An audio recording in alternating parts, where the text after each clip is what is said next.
the approval, and it's a condition of approval, and the town engineer works with our engineer and our contractor. Danny Hinckley is going to be doing the construction, and so usually those numbers are worked out after, and one of the reasons for that is oftentimes there are last-minute changes to the development, even maybe on the night of the approval or right before, and so the numbers are not necessarily completely accurate.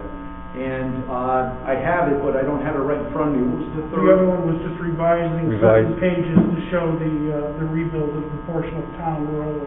And so that's just a little he wants the wording changed from resurface to reconstruct road. Right. And we can certainly do that. Okay.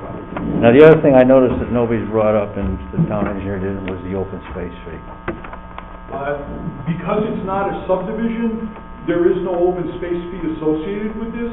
All of the land stays in, so it doesn't fall under, and I don't believe there was an open space fee paid for either Shady Lake or... It's a site plan. It's because it's just a site plan, we're not subdividing, it's the same acreage will stay. All common interest property. And your regulations call for enough open space, which we meet, and I presume Jeff is in accord with that, or he would have pointed that out, but there's a certain percentage that we have to meet, and we've done that. All right, the town sanitarian has put a letter in here saying he's reviewed the plans as of 11/5/20, and plans appear to meet all minimum requirements of the state of Connecticut and the town of Somers regulations for subsurface sewage disposal, water supply, floodplain management, and can be approved with the following: that the plan review and soil test of $1,450 must be paid before final approval. It's been paid. Yeah. Okay, all right. And like you said, I have the wetlands approval here with the conditions, which, okay.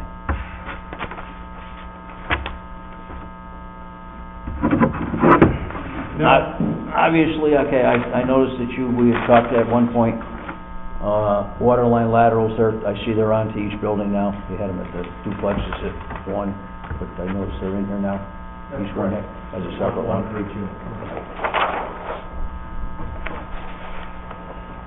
All right. Turnaround, I talked to the Public Works, they said that's fine.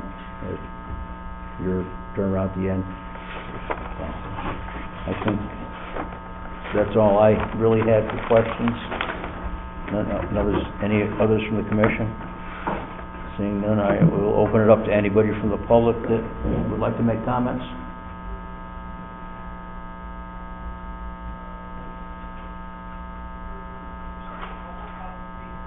Yes, the public now, one at a time.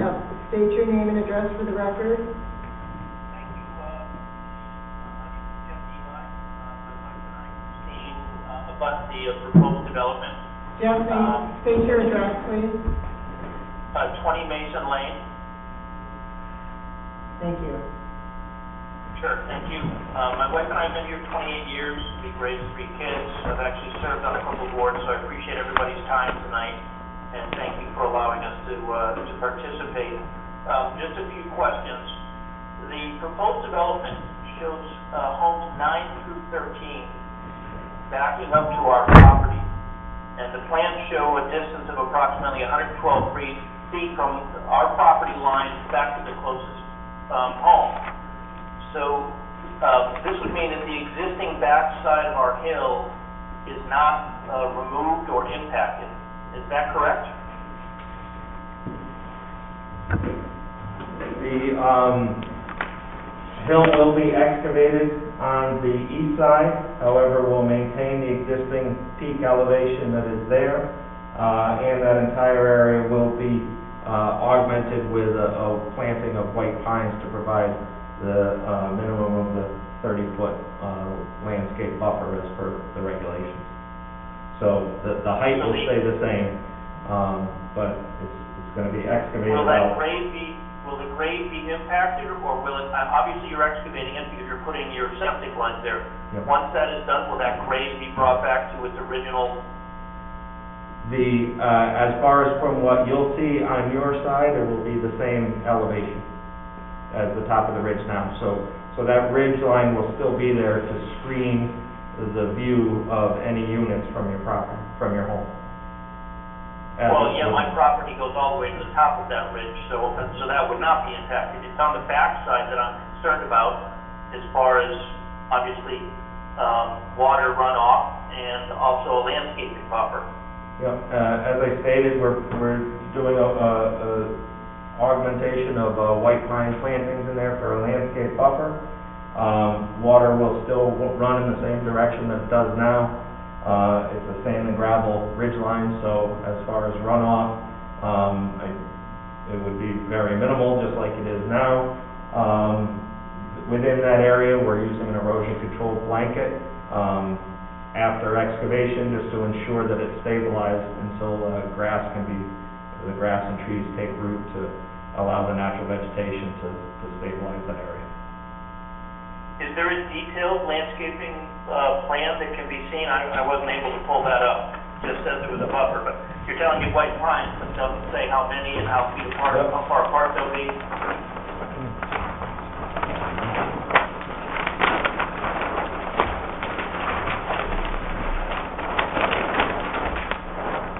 They're shown on sheet 5 of 14, and we're showing 25 white pines to be planted.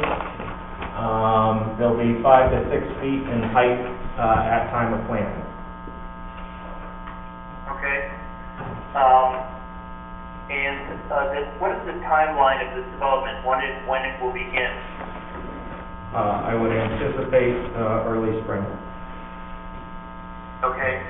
And this is, to the best of my knowledge, this is an over 55 community, correct? That is not correct, no. No, Everything Fred said that it's over 55. Has that changed? yeah, So we were just notified of this development only a month ago, so. So, Mr. Eli, this is George Schober. This development was first approved in 2006 as an over 55 development, but due to market conditions has not been built. Last year, the regulations were changed to allow a similar development, but with no age restriction. So it's not over 55. This, if you're familiar with Summers Village, will be very similar to that, but on a smaller scale. There won't be any 80 units in there. There'll be 25 units in there. But the regulations are almost exact as far as the development in town here for an age restricted versus a non-age restricted. Does that answer your question, or? Yeah, I believe so. I know apparently there were notices sent out over a year ago. We never received one. The first knowledge I have of this going in was 2 surveyors coming out of our back woods and walking through our property a little over a month ago. So, and they were the ones that told me this was going on. So this is kind of new to us, so. Mr. Eli, if I may, Jennifer Roy for the record. Just to clarify, last year it was a text amendment to the zoning regulations. It was not a specific property, so therefore butters did not need to be notified. But legal notice was published in the paper and on our website of the public hearing for the text amendment. Okay, a couple of my neighbors told me they received something. One of them was Christopher Smith, but we didn't. But that's neither here nor there. It's fine. So, all right, I think all of my questions have been answered. I just wanted to, obviously, my biggest concern would be the landscaping buffer, so we maintain some level of privacy that we've been afforded so far.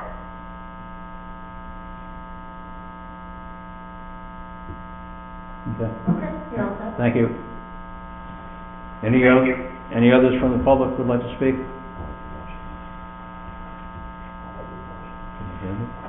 So, this is Christopher Smith, 38 Lane. Sorry, I'm living with my newborn, so hopefully you can hear me over the background noise. Could you repeat your address, Just please? look, sir, Sorry? address again, please. You went a little too fast. We have to write this down. 38 Bailey Lane. Okay, thank you. Alright, so, a couple things. So, you mentioned you expect the project to start in early spring, but what is the projected end date? You know, I'm guessing that these aren't only going to go up as sold, is that right? And, I mean, could we be looking at a decade of construction here, somewhat like Summers Village was? Can you speak to that? I can't really answer that. Well, Mr. Smith, we certainly hope it won't be a decade, and certainly Summers Village wasn't anticipated to be a decade.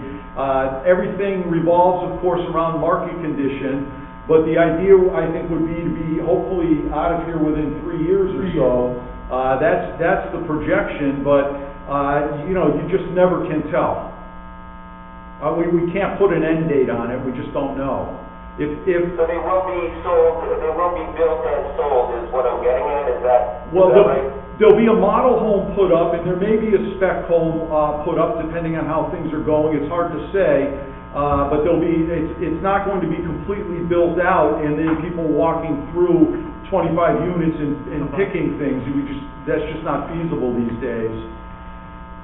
Sure, okay. So I will say this, you know, you're working, you have a developer and builder here who has built a nice project and has done well by his neighbors, and I'm presuming that if any neighbors have any issues during the ongoing construction here, Tom's around. Tom is a local guy, he lives in town, he's going to be out on site. If there's an issue, I would propose that anyone go and talk to him. He's approachable.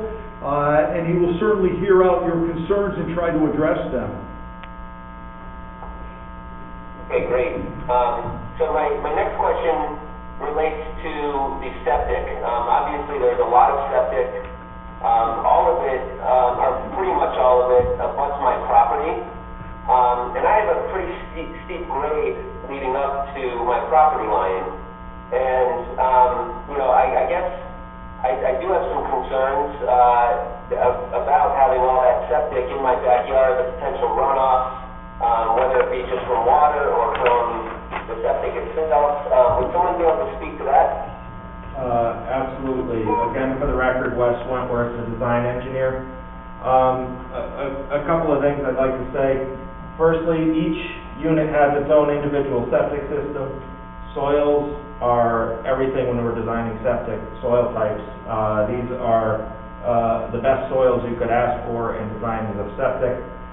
They're nice sand and gravel. There is no shallow groundwater. That's whenever we do have, say, older septic systems that potentially bleed out or have pollutant problems, that comes in areas of shallow groundwater, and due to septic systems pretty much installed prior to 1975, if they were properly installed. So what I call the Modern Health Code for Connecticut came into effect in the mid-1970s. It's been in effect for 35 years, and it's constantly being changed and improved. My experience, not only as an engineer, but since I was in middle school in a family-owned septic installation business, it's still a business today. Systems that are installed in the past 30 years and installed properly, there's no concern and there's no record or history of any problems to abutting properties, be it through groundwater bleed out, groundwater contamination of wells, any of that. We have an excellent health code in Connecticut that does that, that covers that, and I don't see any issues. I do want to add a couple of things. It's the intent of the builder that in this area to the rear of the single-family units, we can't do test pits in that area, so we didn't locate any septic systems in there. The grade is too deep. We can't get a backhoe down deep enough. Once we do this grading in here, we can perform some additional test pits, and we anticipate that many of these septic systems will end up in this area as a revision in the future. The health department is aware of this. We kind of came to this conclusion. I think the same conclusion was reached in 2006 when this was originally approved as a 55 and over development. So that's just one thing I wanted to to state that some of these may end up closer to these single units to the rear here. But even if they're not, it's my professional opinion that there'd be no negative impacts based on this septic plan as designed. Thank you. Can you also speak to the smell? Like, is there venting? Again, being on this hill, like, my first floor is going to be pretty close to that level. I mean, having that much septic in one area, what's the venting situation? Do I have to worry about, the smell of, Sure. septic? I would anticipate none. Again, properly designed septic systems don't have any issues in that sense.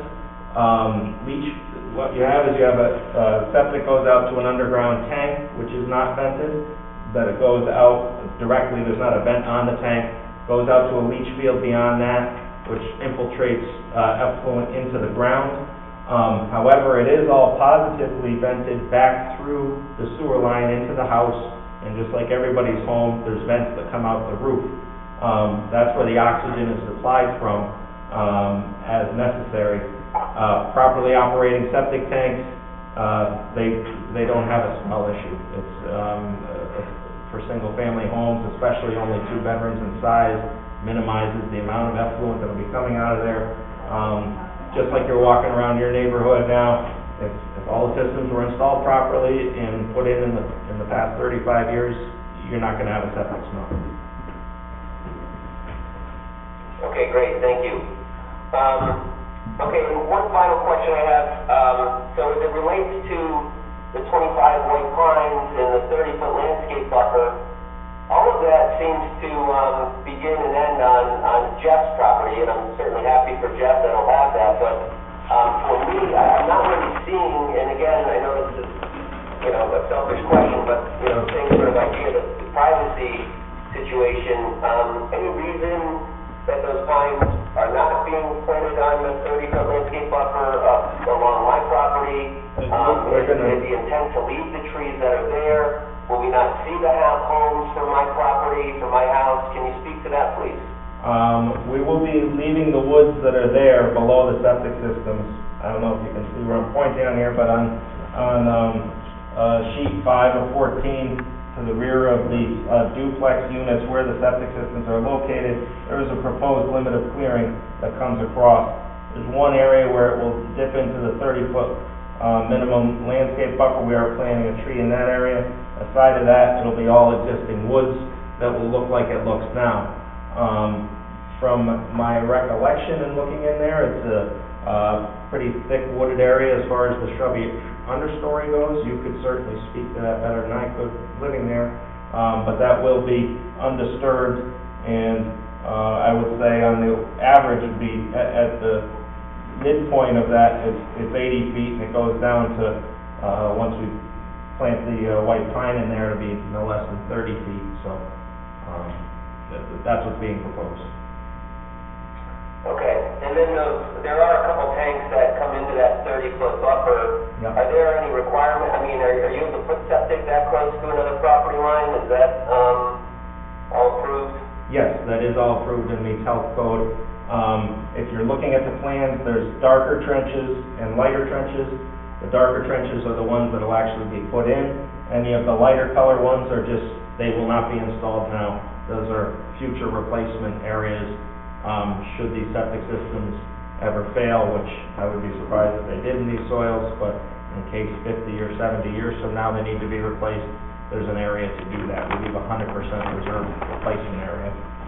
So again, no disturbance or installation in those areas. It's just a designated future replacement area for septic.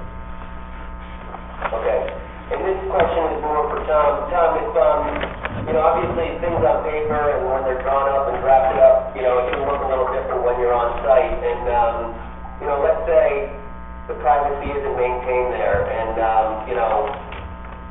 would you be willing to, put some white pines up to maintain that privacy if you get into construction and it doesn't quite turn out the way that was originally planned? Sure, I think we can work something out there. Okay. I don't think his site is really impacted by this. No. All right, I think that's, it for the questions I had. I appreciate your time and, thank you. All right, thank you. Do we have any other of the public who would like to speak? Yes, this is Lisa Brzezinski at 65 Scully Road in Summers. Go ahead. I am concerned with the wetlands behind the home. Now, we were told when we bought this home that there were wetlands and that there was no development to be made behind the home. And it's a bit confusing to me, the way that it's laid out on paper. Can you tell me how far from our wetland this subdivision is going to start? As far as... Yep. Again, Wes Wentworth for the record. I'm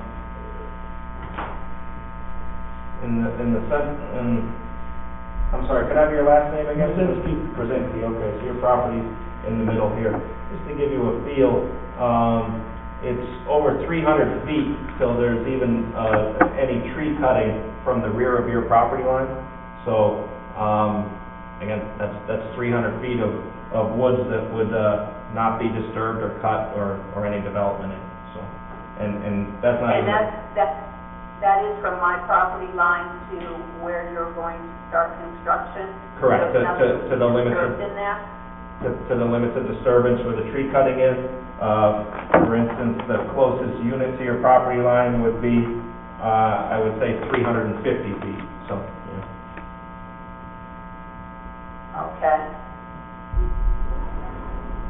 Are you proposing any lighting in this subdivision of any kind, street lights? Yes. Any lighting that's put in would be dark sky compliant, down facing cutoff lighting as to minimize any spill.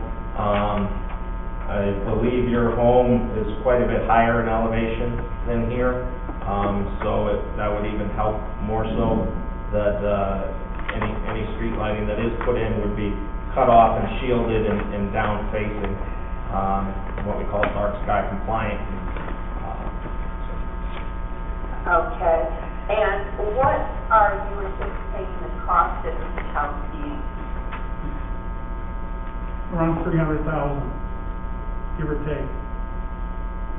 I'm sorry? Approximately, Tom said that approximately $300,000 per home. Okay, so 300,000 for the single-family houses. What about the duplexes? Each side would be similarly priced. Right. Okay. Can you repeat that? Each side will be what? Similarly priced. So each unit, be it in a attached or detached situation, would be in the $300,000 price range. Okay. And so there'd be no impact in the wetlands behind our home. Is that correct? That is correct.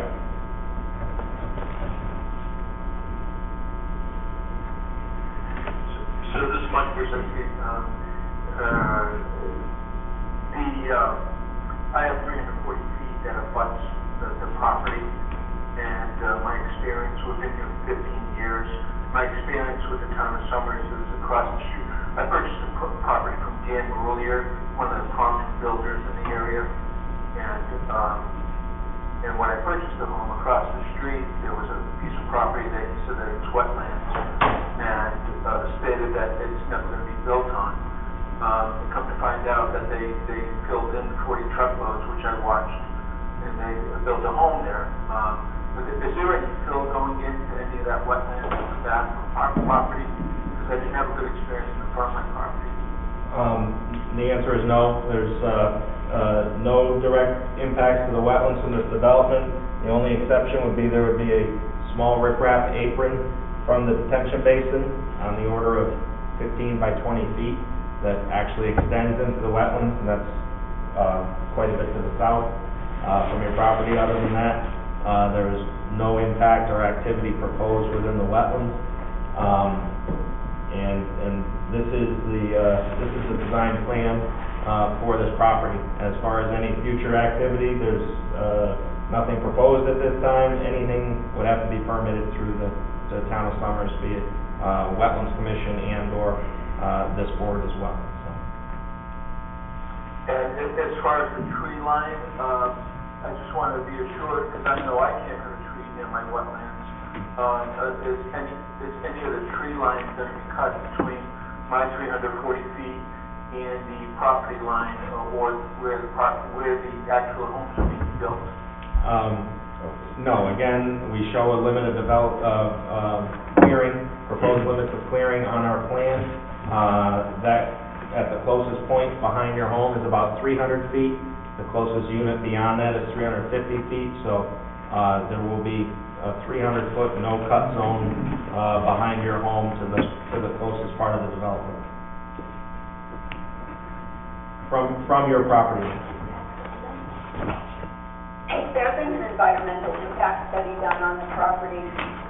As the soil scientist of record, again, this is Wes Wentworth, I did do a environmental impact of the study of the existing wetlands and any potential impacts to those, and I was submitted and approved by as part of the wetlands permit application and was accepted.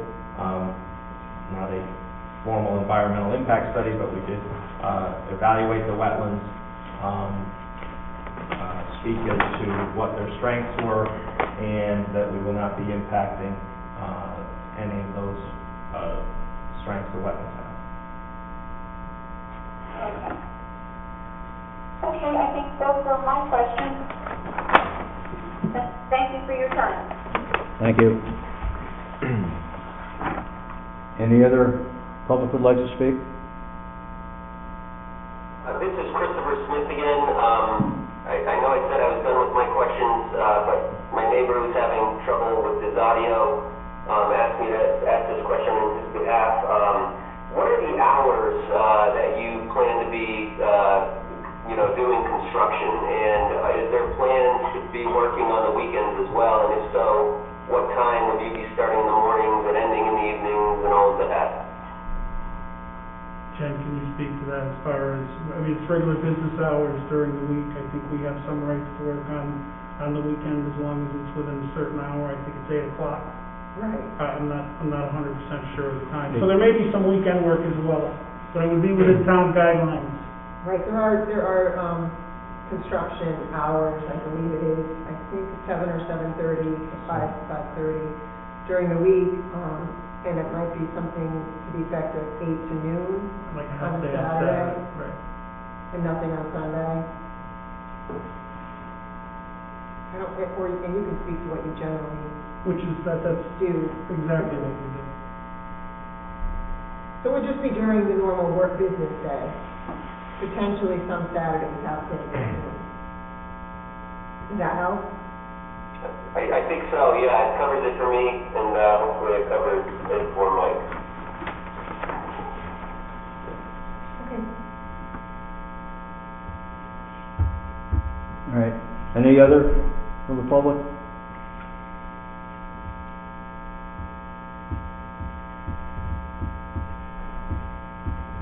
Guess not. Someone take that as a no. All right. The only thing I don't see, and I guess you brought up the fact, or somebody brought up the fact of lighting. We don't have any plan that shows proposed lighting or type of lighting or anything We're I gonna see. work with Eversource on that. They won't lay it out for me until we get a final set of plans, so I haven't submitted anything to them yet. Okay, so I guess that would have to be a condition of approval that we get, something of Right. the lighting that meets, the regulations and all that, okay. All right, any other questions from the commissioners? One last chance, anybody from the public would like to speak? Can I ask one question, actually, sorry? This is Colin Darling, I'm at 16 Mason Lane. In the cool plan set that was published on the town's website, there is a phase 1 and phase 2 of Could you give a little bit of direction around what will constitute the beginning of phase 2? What types of prerequisites need to be achieved in phase 1 in order to proceed to phase 2?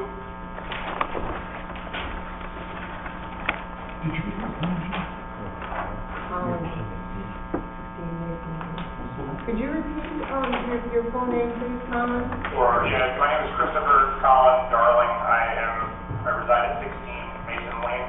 Great, thank you. No problem. Okay, again, for the record, West Wentworth. Phase 1 is predominantly the 900-foot cul-de-sac extension, and the connection of the water main in this area will start the mass grading to balance the site and allow these septic trenches to be installed. What will need to happen is this road will have to be installed, all storm drainage put in place, the storm water basin will be excavated and used as a temporary sedimentation basin. Sewer will be installed, not sewer, the water will be installed in the street rather, and the road will be paved. At that point, the sides of the road will be either temporarily vegetated or mulched heavily so that they're in a stable condition. Same thing goes for this area. As far as then phase 2 will start, which will be the unit construction and installation of septic system. So there is a bit of a sliding. There are times when there will still be some grading going on here and installation of units, but for the most part, the road gets put in, and believe it or not, that's the quickest part of construction in these phases. Road installation goes very, very quick early in development, and it'll be paved within a matter of 6 to 8 weeks. That will be in, and that's the primary concern of stabilization in phase 1. Okay. One quick follow-up question to that. Just in the same exhibit, stockpile area on the western side, closest to Jeff Christine's property there. What is the height of that? Is there a maximum height? Well, no, but I would assume it would be no higher than 12 or 15 feet. Do you anticipate that it'll fall over the maximum, like, of the ridge there? Do you think that it'll be visible from the ridge, from below the ridge?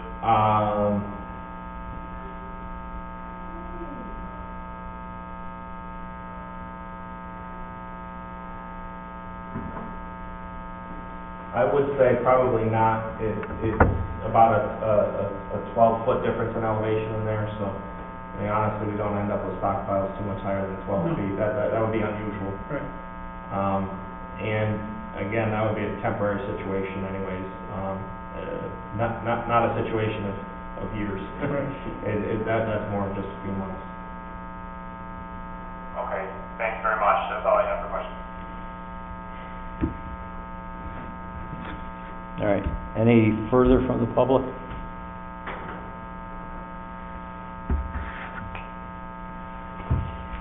Seeing none, do I have a motion to close the public hearing? Unless the applicant has any further input? I think we're good, and I would ask that if possible, we put it on, add to the agenda, a possible vote on this tonight. I don't think we're on the agenda for that. We're only on for the public hearing. Yeah, I noticed that. We can add it in. Okay, other than that, Right. I think that's it. So do I have a motion to close the public hearing? Motion to close public hearing? Second. I have a motion and a second. Any discussion? Seeing none, we'll close the public hearing. Aye. All right, on to new business. Do we have a motion to amend the agenda to add Soapstone Estates? Motion to add Soapstone Estates to approval? Second. So we will add discussion for Soapstone Estates. Any comments from the commissioner?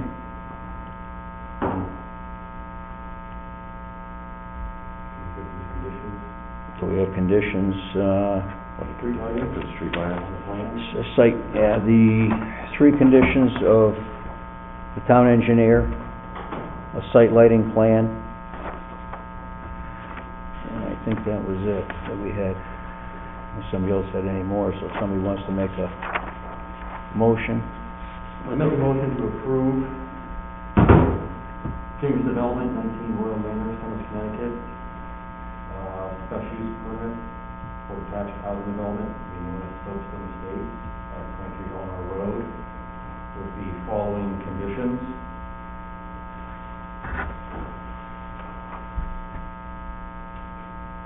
Could you please You want? lower and speak, speak loud enough? No problem. Thank you. With the following conditions, revise Eleanor Road, note on sheets 3, 4, 5, 8, and 9 from resurface to reconstruct road. Approval from the fire chief for the proposed hydrant locations. And George, you had mentioned talking about the construction cost estimates, waiting for a little more information. I'm not sure how we get that condition in there. I think it would be a condition that the town engineer or consulting engineer, whatever Jeff's title is now, approve the bond estimate from our engineer, and that the applicant posts whatever bond is required by the town engineer. Okay, so condition for town engineer and Dingers's engineer on those estimates. And then the street lighting plan, as we get that worked out Eversource. I get them all there? Second. I have a motion and a second. Any further discussion? Seeing none, all in favor? Aye. Motion carries. Thank you very much. Thank you.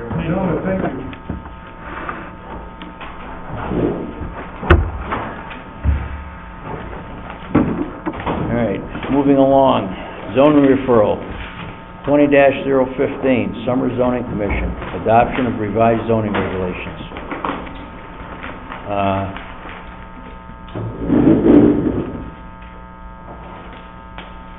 Did everybody get a chance to look at that?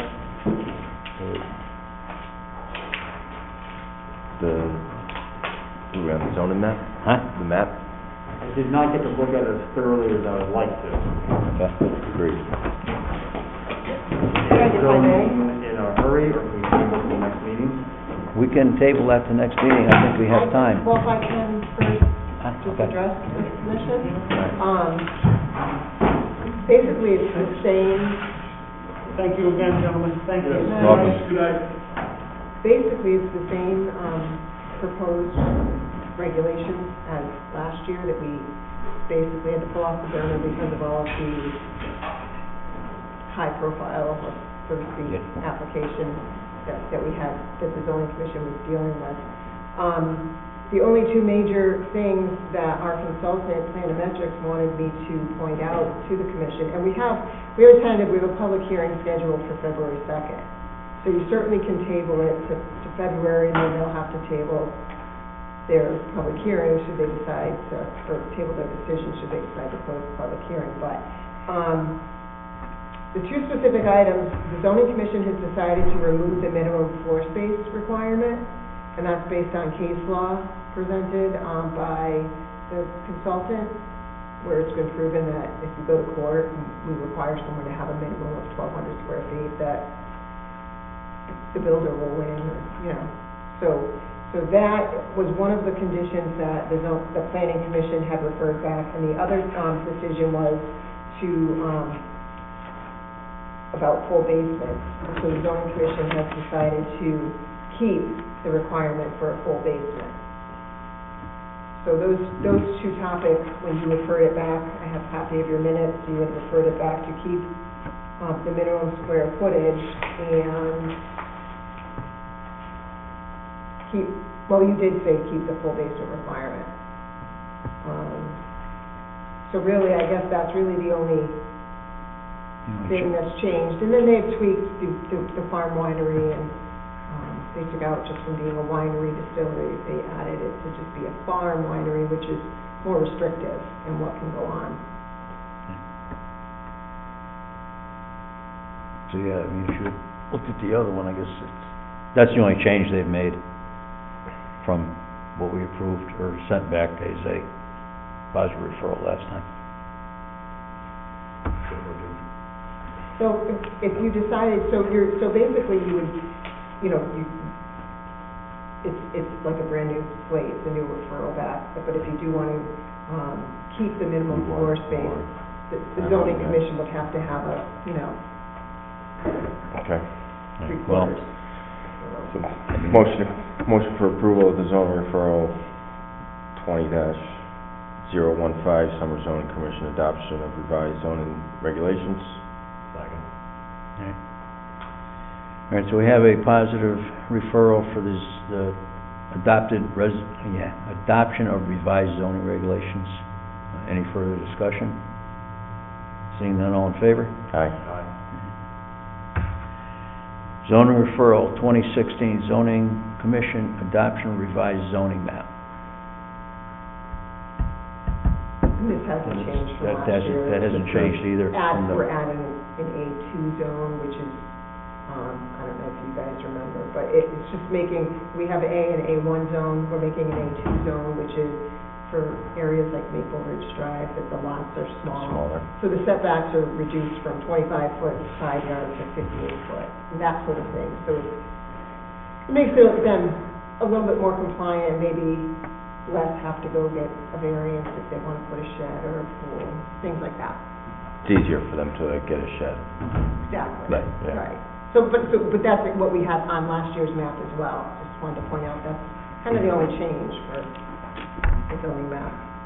Motion to send back the zoning referral number 20-016, adoption of revised zoning map, back as a positive referral. Second. I have a second. Motion and a second. Any further discussion? Seeing none, all in favor? Aye.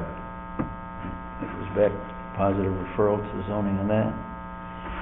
And then we have item 21-001, Mark and Kara Murdoch.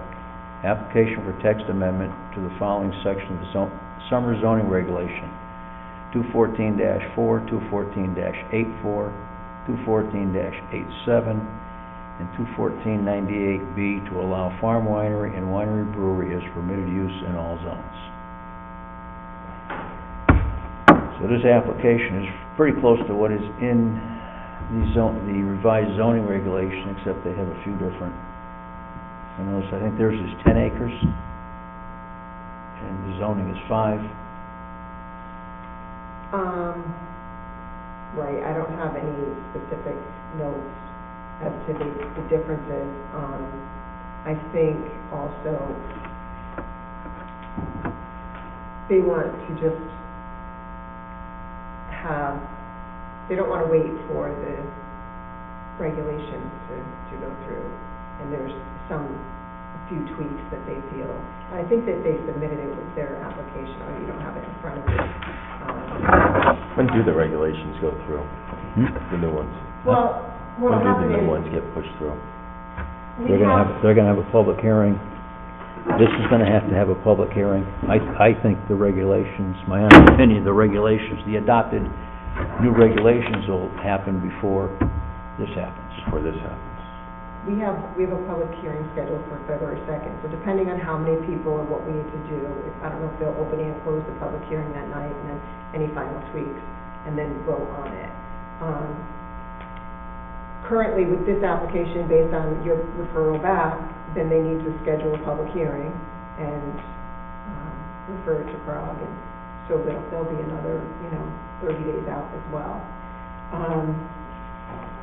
I'm not sure how it would work with the timing, where if they want to do this text amendment and it were approved, if we approve then the revised regulations, then our farm winery regulations will trump this.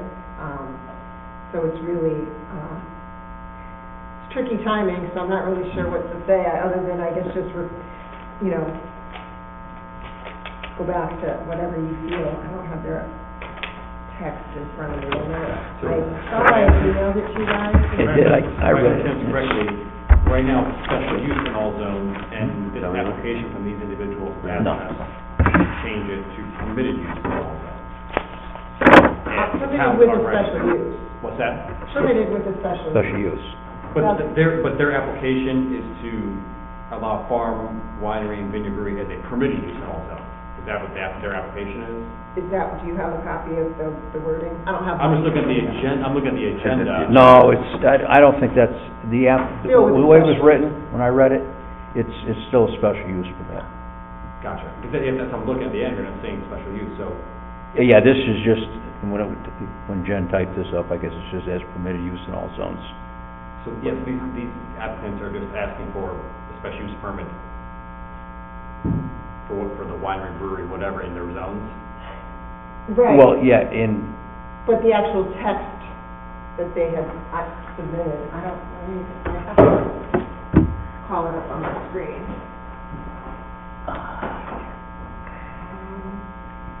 Come on, start your fool. You take a look at.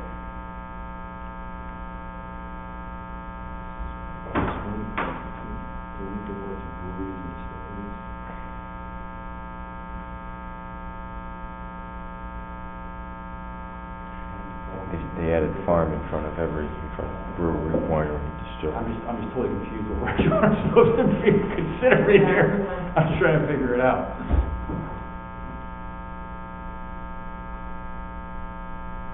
So, Of course, I don't know if you're gonna be able to read it on this. I've got their application. Definition, text amendment, There's three prohibited pages. uses, delete word breweries and distilleries, add following. In order to allow diversity, minimum bulk requirements is 10 acres. Permitted use, the following uses are permitted as accessory to a farm, winery, distillery, if authorized by special use permit.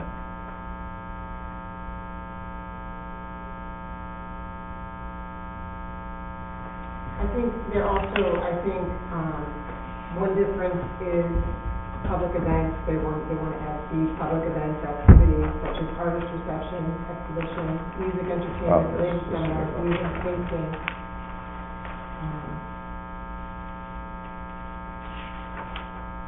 This is what we're looking at right here, right? The three-page application. Yeah. They were also Yeah, adding, that's it right there. they were also adding cider. Say, this is a zoning referral, or just for us? No, that's the zone, that's referral back to zoning, Okay. is what it is.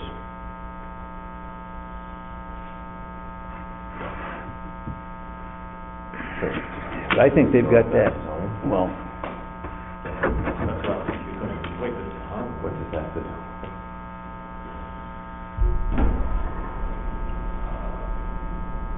I make a motion to send back to the zoning a positive referral for number 21-001, Mark McKieran Murdoch, application for a text amendment to the following sections of the summer zoning regulations, 214-4, 214-84, 214-87, and 214-98B, to allow farm, winery, and vineyard brewery as a permitted use in all zones. Second. a motion, a second. Any further discussion? Seeing none, all in favor? Aye. We'll send that back to zoning, and they can do what they please with it. Okay. Right, minutes approval of December 10th meeting? It's just Table that, Ben and Bill, I, not right? here, Ben- and I wasn't there. It's just Bill and I, so, can you second? No. You can second. I can't even. Okay, no, okay. You Well, weren't here. we'll table that till next Motion- meeting. motion to Well, table Bill, next meeting. I thought you said Bill was here. And he was gonna join by Zoom. Bill, are you here? Guess not, okay. No? Yeah, right here. All right. Adam, you motion to table? Yeah, motion to Motion. table for our next meeting. Second. Okay, we have a motion to table that. All in favor? Aye. Okay, Motion Okay. to adjourn. Second. we're adjourned. Like phone, we've had a lot. I'm sorry, Bill. I'm I know, so I was like, 7:45, 8. I'm going to text Chris Moore.